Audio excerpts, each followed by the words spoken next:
Bye-bye,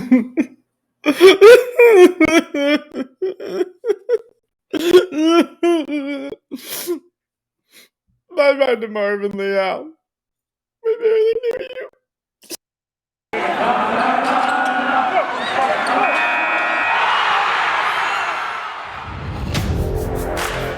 You are Locked On Aggies, your daily podcast on the Texas A&M Aggies. Part of the Locked On Podcast Network, your team every day.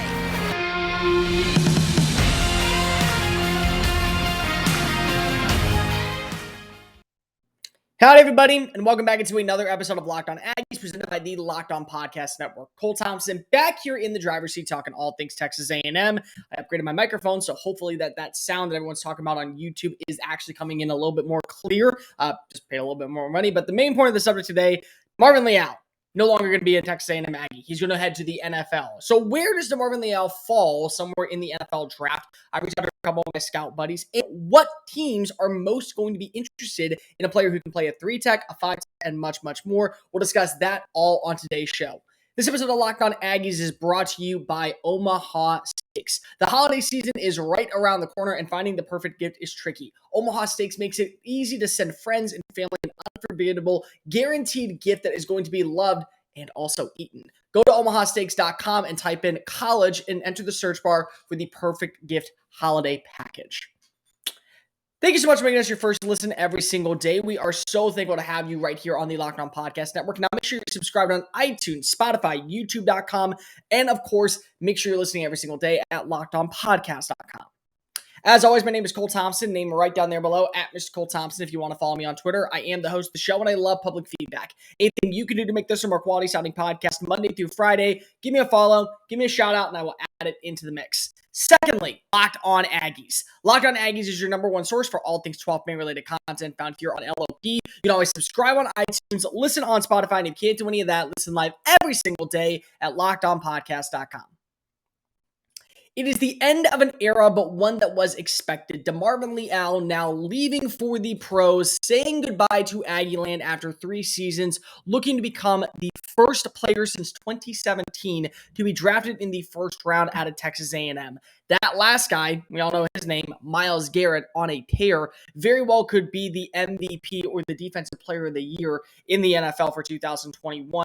But this is about Leal. Leal has been a monumental piece in the Jimbo Fisher era, one of the top recruits that was ever brought into the program back in 2019's class, and ever since he has been a monster, slowly developing into a 3-tech from a 5-tech to now moving into a more interchangeable role. There were multiple times where you would watch Jaden Peavy come out. They would run a 3-2-5 formation. A 3-2-6 formation, or they would run a 3-3-5. They'd run a 2 linebacker set. They do a lot of different things, but Leal would work his way from the inside and from the outside. And this was kind of expected. Most people that I spoke to said there's about 4 names that were going to be expected to go to Texas A&M. I do believe that there's at least 2 more coming, and I'll just name them right now. Kenyon Green, from everyone that I've spoken to, is going to declare for the NFL draft in the next coming days, and Isaiah Spiller should be declaring either today or tomorrow. So we're probably going to be doing videos on them in the next few days because that's really great content for the future. But DeMarvin Leal the first, no surprise here. A lot of scouts believe that he is a bona fide 100% first-round pick, and he took to Instagram to say goodbye to Aggieland. My dear 12th man, the last 3 years at Texas A&M have been some of the best years of my life. I am truly blessed and thankful for the opportunity to attend a prestigious university. I learned what it truly means to be an Aggie because of you. Becoming a part of a culture that has been second to none taught me the values and loyalty and pride. I am truly grateful. There are so many people I would like to thank for empowering me into the man I have become today. To the Aggie football team, my dear brothers, it has been an unforgettable ride together. Thank you for holding me to an accountable and pushing me to become even better every day. I can only hope that I did the same for you and your teammates. To the Aggie football academic staff, thank you for making me be hardworking and dedicated to it being invested in me. I am forever in doubt and appreciative of everything that you have done to make me a successful student athlete. To the Aggies coaching staff, thank you, Coach Fisher, for always being straightforward and committed to bringing one of the best out of me on the field. Thank you to Coach Price for demanding my very best in all aspects as a young man. man. You are one of a kind of a coach. Thank you, Coach E, for teaching me about life and football. Thank you, Coach Elko, for helping me put my best defense together and hold me accountable in my contributions to this team. Thank you, Aggie football training staff, for your dedication, making me as healthy as I could be. Y'all are the best. Makado H, thank you for the example of being a God-fearing man. I have learned so much from you. Last but certainly not least, to the 12th man, the incredible #1 college football fan base in the country. You are the reason why I loved my time at Kyle Field. Playing in College Station is an experience that I cannot forget, and the words are unfathomably amazing. I love you all. It is with a heartfelt gratitude and appreciation to my Lord and Savior, Jesus Christ. I am humbled to announce I am officially declaring for the 2022 NFL Draft. My time in Aggieland was cut short, but I will always cherish my time at Texas A&M and look forward to moving into the next phase of my future. God bless you, Aggieland. I love you. Gig'em. DeMarvin Leal's not playing in the bowl game. I'm going to tell you guys that right now. He is not playing in the bowl game. He is going to stay out. He is definitely going to be preparing for the NFL Draft. His time at A&M is up. So anybody out there who's asking, well, they still have a bowl game. And he ain't going to be playing that. It's a lot like Justin Madubuike back in 2019 when he left, and what actually happened. Leal got his first real big game. That was Leal's first major start of the season, when they played against Oklahoma State in the Texas Bowl in 2019 against Chuba Hubbard and this ragtag offense. That was where he got his start. This is where I think you start to see the emergence of Isaiah Rakes, of Dallas Walker, of McKinley Jackson, and of course, probably the big name, Shamar Turner, the one who a lot of people think are going to take the place of Leal's production. Very similar to how Leal took the place of Madubuike's production. It's just the circle of life. But I do think that's interesting. He does declare now, even though they don't know what bowl game they're going to. So in my opinion, that means not only will they not make a college football playoff, which is very evident, they're also not going to make a New Year's Six bowl game. They're not going to be going to either the Fiesta Bowl or the Sugar Bowl or the Peach Bowl this year would be the option because if it's not in the Orange Bowl. Because of that, he's done. And that's okay. That's just part of life. That's just part of the standard. That's what happens when you're at a program like Texas A&M. You're able to recruit talent so well that by the time you become a first-round draft pick, the last thing you want to do is hurt yourself in a bowl game, even though it is important for you to have, that one last hurrah. You wish you could go out with a win. You wish you could say goodbye to your team in the right direction, and that's just not the case. And unfortunately, for Texas A&M fans, they will say goodbye to one of, if not the most dominant defensive player in the Jimbo Fisher era thus far. But the real question is, where does he go now? Is he a bona fide first-round pick? What am I hearing from teams? What am I hearing from scouts? What do they like about him? And naturally, is anyone else going to miss the bowl game? But before we talk about that, this episode of Locked On Aggies is brought to you by Omaha Steaks, the perfect gift. I can tell you right now, I am a big steak aficionado. One thing that I love to do every single Sunday during the offseason when I'm not covering college football, when I'm not covering the NFL, is grill. I really do enjoy grilling, and you're not going to find a better steak out there than Omaha Steaks. The holidays are right around the corner, and finding the perfect gift is tricky, but Omaha Steaks can make it easy. Go to omahasteaks.com and enter the word college in the search engine to get the perfect gift package. It's only $99 and you'll get 24 entrees like the world famous bacon wrap filet mignon, chicken breast, side, desserts, and much, much more. All you have to do is use the promo code college and you'll get an additional 8 Omaha steak burgers free for your order. That's a purchase of over $100. You just get that for free.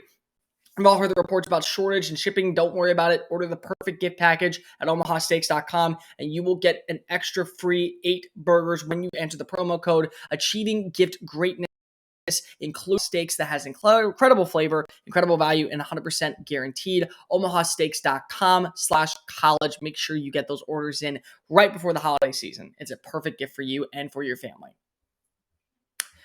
Not only is it the holiday season, it's also almost betting season. And you're going to want to bring in a little bit of extra cash this holiday. Because why not? Who doesn't want to bring it in? Make sure you go to the one place we love and the one place we trust. That's BetOnline.ag. BetOnline.ag gives you the best buyouts, the best bets, the best wagers, and the best odds every single time you go visit the website. Go type in Locked On in the How'd You Hear About section, and you will get a 50% welcome bonus with your first deposit.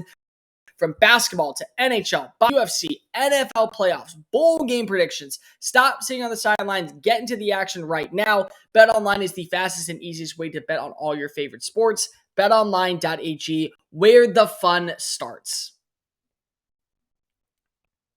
Locked On Aggies, presented by the Locked On Podcast Network. Thank you so much for making us your first listen every single day. Make sure you tune in on iTunes, Spotify, YouTube.com, and of course, LockedOnPodcast.com. Subscribe to the YouTube channel. We're coming out with videos every single day. You're going to want to keep in the loop with it.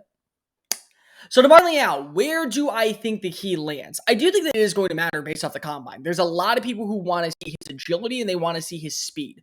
Why do they want to see his speed? Well, when you're a player who is going to be able to be interchangeable, somebody like Leal, who had a phenomenal season as a pass rusher, both playing from the bull rushing position and the A and B gap and working the corner at the C gap against offensive tackles, you got to be able to go up against those same type of tackles, but 3 times better in the NFL.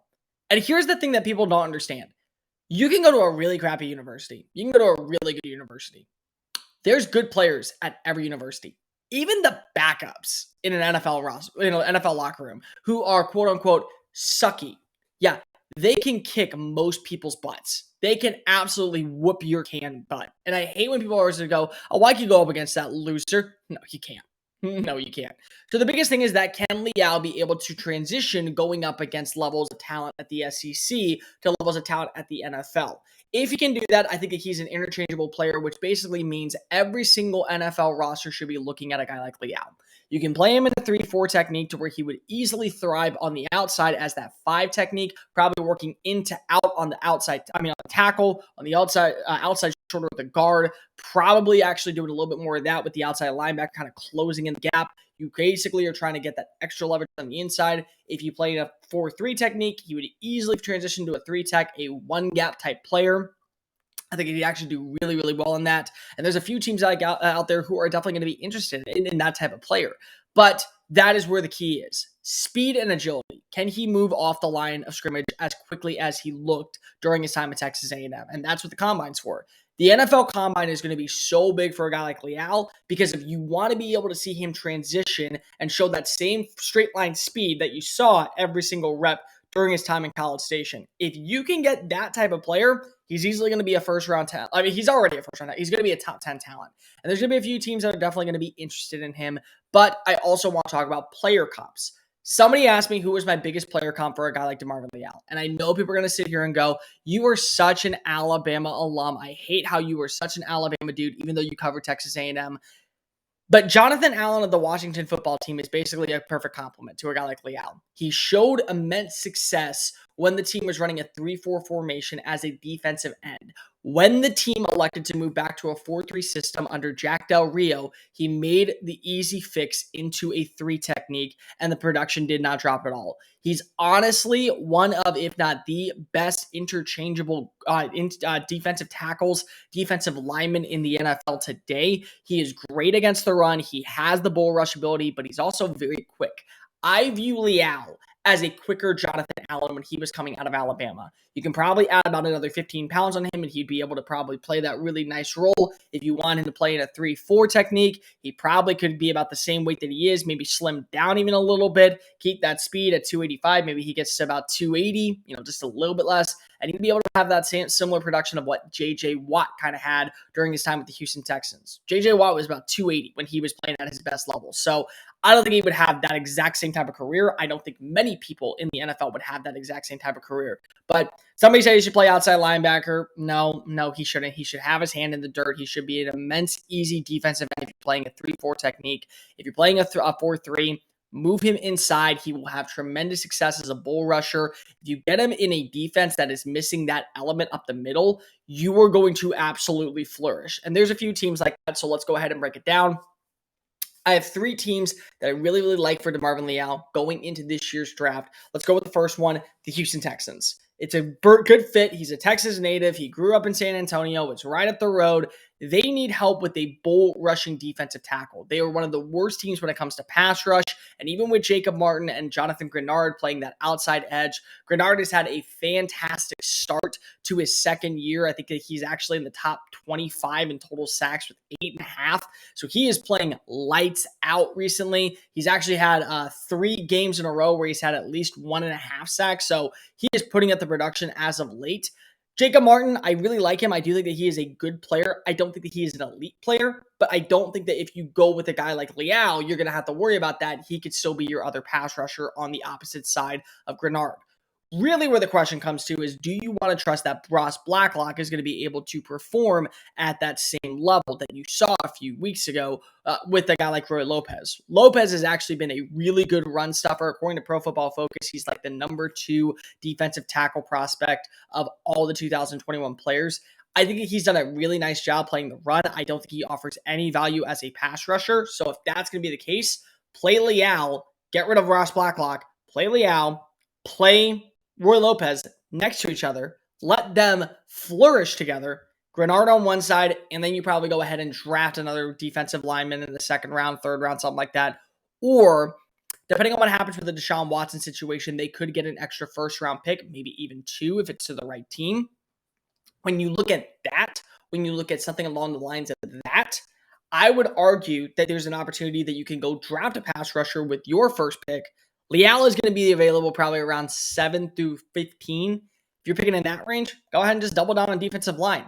The best way that Nick Caserio and the New England Patriots always were good is when they had the trenches right. So if you add in a guy like Aiden Hutchinson at the defensive end spot, and you add in a guy like DeMarvin Leal in the middle, you probably have immense success. Number 2, the Philadelphia Eagles. They have got to get younger on the defensive line. They added in Milton Williams. I have no idea what he's going to be able to be. But Fletcher Cox, as good as I think that he has been throughout his NFL career, it's starting to dwindle a little bit. You're starting to see his production down. At this point, it wouldn't shock me if he just wants to go ahead and get a ring, get out of there, and call it a career. So adding in a guy like Leal who can kind of learn behind Cox for maybe a year and then eventually take over that role, or if you decide to move off of Jonathan Gannon and bring in a 3-4 system, I don't think Cox is going to fit that really well. I do think Leal would fit that really well. So I do think that he should be on that short list, that very, very short list of talent for this team. And number 3, and this should be my floor, because I do think that this team is not going to be picking in the top 10. I think that they're going to be picking right around where I think the floor is for Leal. The Minnesota Vikings. The Vikings need help on their defensive line. They need to establish a pass rush, not just off the edge, but also up the middle. They have struggled finding a pass rush. They have a really good run stopper in Dalvin Tomlinson. They got from the New York Giants, but he's only there on a 1-year deal. Maybe he signs a lucrative deal this offseason.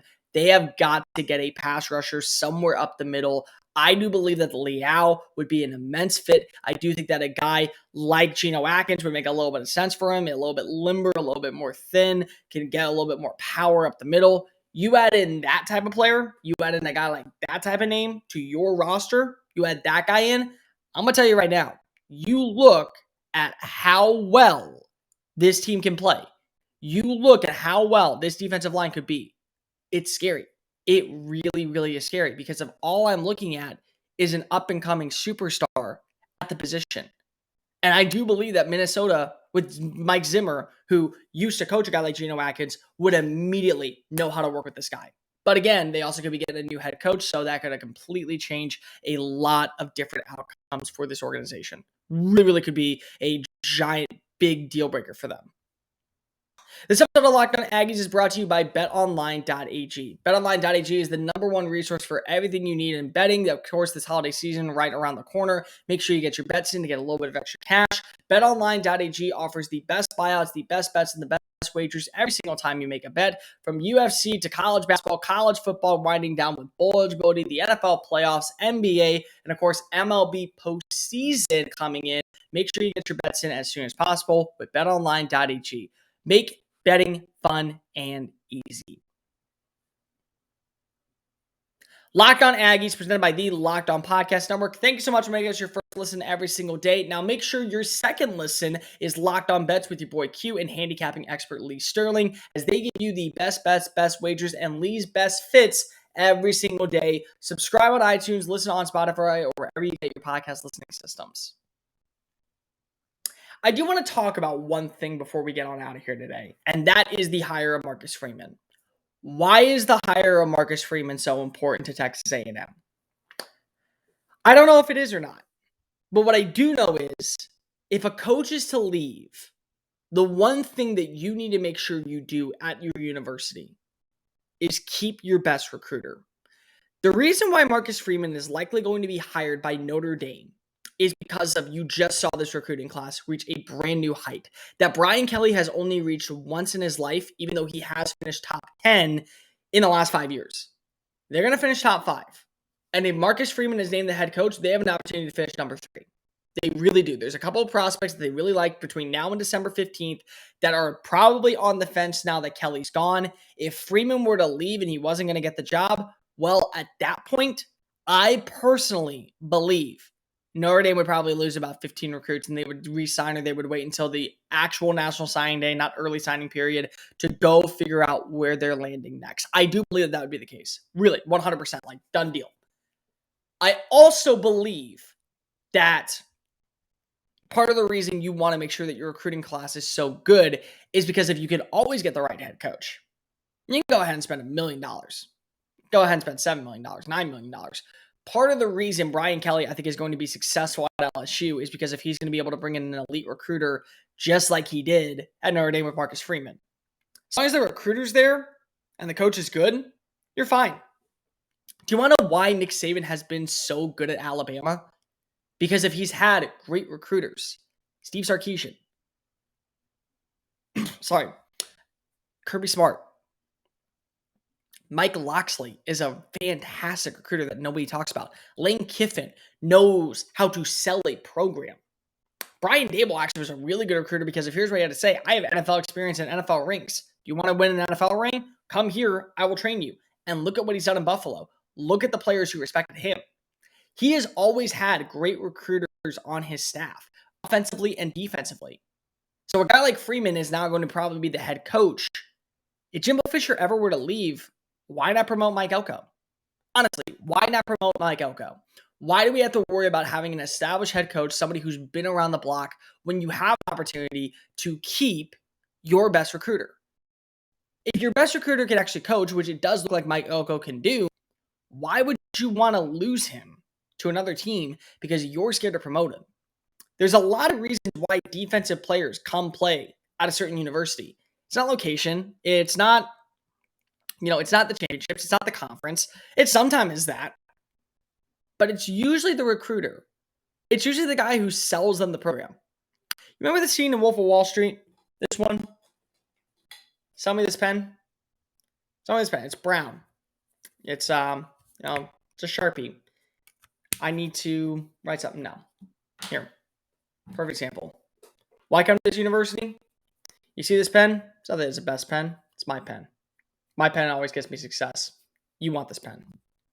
Yeah, I do. Look at the track record of talent that has come out of Texas A&M. Look at the track record of talent that continues to come to Texas A&M. You want to follow in that footpath? Sell me this pen. Okay? We're winning championships. We're winning recruiting classes. Do you want to be a part of this pen or not? Yeah, I want to be a part of this pen. Done deal. The second Mike Elko leaves, it hurts your recruiting class if you do not bring in the right name. So a guy like Marcus Freeman staying at Notre Dame is saying we are committed to not only winning on the football field, but winning in the recruiting aspect with not just players that fit our culture, but also players who fit our academia, fit our style of play, and we are willing to work with them to make sure that they meet our standards so we can go ahead and win national championships. Losing a guy like Mike Elko will hurt Texas A&M in more ways than one, especially in recruiting. If, say, he is hired by Duke, please make it after December 16th. If it's not after December 16th, there's going to be a lot of decommits. There's going to be definitely a few decommits that are going to open up their process because they do not want to play for a guy who isn't Mike Elko. If you're going to lose a guy like Jimbo Fisher, if you're going to lose a guy like Lane Kiffin, if you're going to lose a guy like Kirby Smart, promote the best recruiter. Or make sure that recruiter is on the staff. Because the last thing you want to do is lose them because if you're too afraid of promoting them to be a head coach. At Georgia, it'd be Dan Lanning. At Ole Miss, it'd be Jeff Lebby. At Texas A&M, it'd be Mike Elko. Finding a way, now more than ever, recruiting has reached an all-time high. If you do not believe that your team can be successful without your top recruiter, make him the head coach. You can always bring a really good offensive coordinator. You can always bring in a really good defensive coordinator. You can always bring in a really great staff, but you can't get the person who can sell the university like a T. Guy like Mike Elko, Jimbo Fisher ever leaves, Jimbo Fisher takes a leave of absence, you got to keep him. And Marcus Freeman is probably just the start of this trend coming into the NFL. Coming into the college football ranks just today. That's going to do it for this edition of Locked On Aggies. Make sure you're following us on social media at Mr. Cole Thompson and at Locked On Aggies. I will be back tomorrow to break down what teams I personally would like to see Texas A&M play based off of what bowl game they may get. It's going to be a fun Friday episode. See you then. And remember, gig 'em, y'all.